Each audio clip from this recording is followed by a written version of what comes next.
just dealing with even how to choose a counselor, because I know so Mhm. many counselors don't even deal with child sexual abuse. It's not something that the patient that they want to take.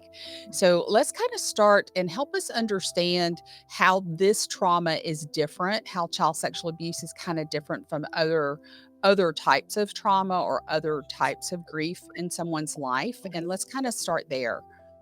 Absolutely. Well, there are oftentimes there's a grooming element in child sexual abuse. There's a relational experience that's happening at the same time of the abuse. Whereas with something such as emotional abuse or physical abuse, typically the person is not being treated very kindly or lovingly, as we said in like quotations, but by the abuser.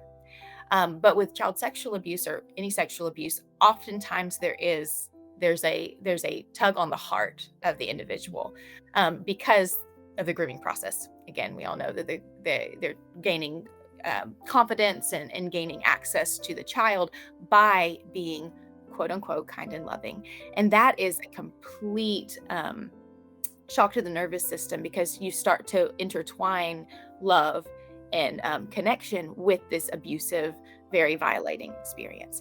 And that is a very specific thing to have to heal from because God wired our brains to connect love with whatever kind of treatment that we're getting, which should be kindness, compassion, safety, all of those things. But when that is not there, those wires get crossed.